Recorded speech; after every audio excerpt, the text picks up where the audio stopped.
I had decided to do a horizontal orientation of this, as well to provide another way of producing vinegar, so I went an hour outside of Cagayan de Oro. Although it would take special laboratory level instruments and methodology to determine the quality of wood vinegar, quality wood vinegar is defined as having the following characteristics: pH of approximately 3.0, specific gravity between 1.005 and 1.050, color ranging from pale yellow to bright brown to reddish brown, is transparent in appearance and has a smoky odor, contains a dissolved tar content of less than 3%, and the ignition residue is less than 0.2% by weight.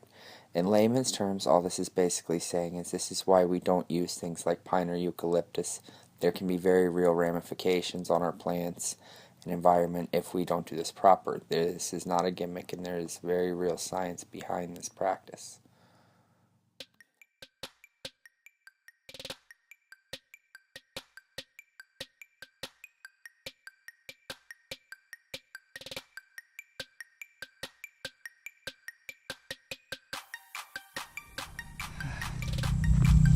Ready for production.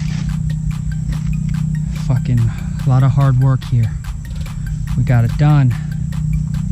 So let's see how it goes.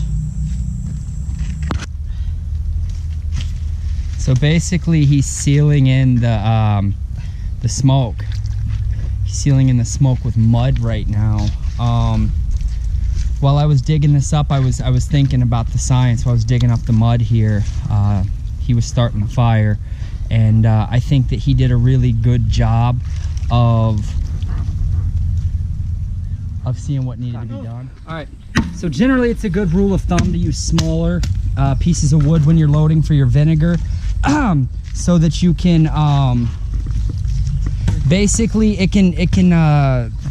carbonization can get all the way through it, and you can get the most vinegar that you can get, and you can have an even burn for your charcoal once it's done. So that's why we're doing this the way we're doing it. Just note that our design's a little different.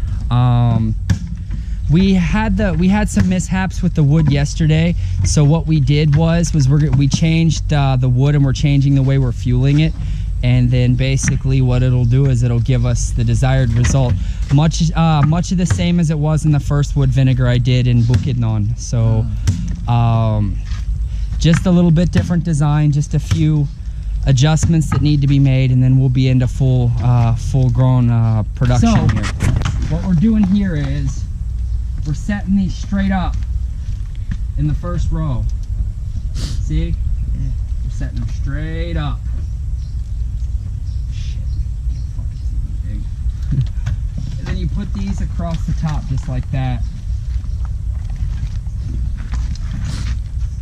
That fucking sucks. So basically,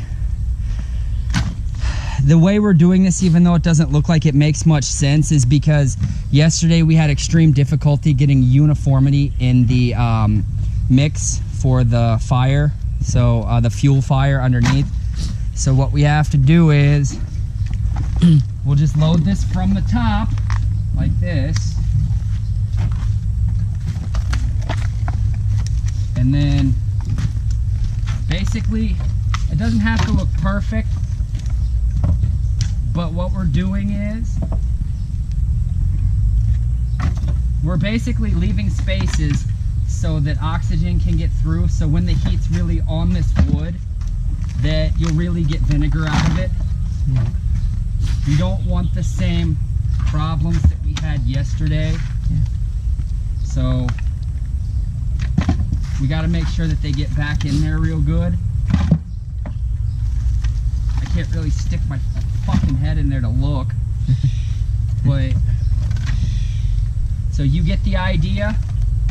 Yeah. We're gonna come back when this is producing. Yeah.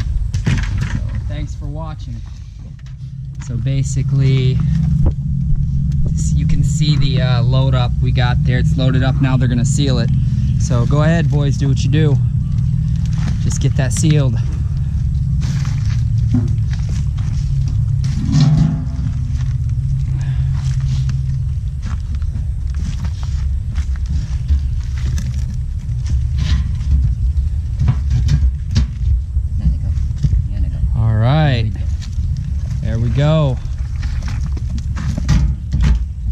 the cinder block down in there, the hollow block. And then gonna put the front on good there. They're gonna seal it with, they got the clay soil mixture here.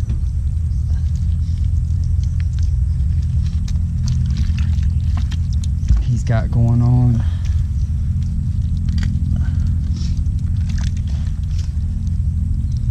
Just something real easy, like it'll hold for a few hours while this wood vinegar is in production. So we got to get a clean bucket out here real fast too here in a few minutes, because I don't think we're making vinegar yet, but we will be. So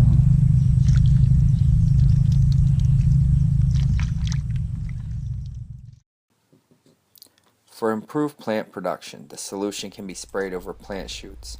Wood vinegar, like hormones, will be absorbed into twigs, trunks, or leaves, resulting in stronger plants and leaves that are greener and more resistant to pests and diseases.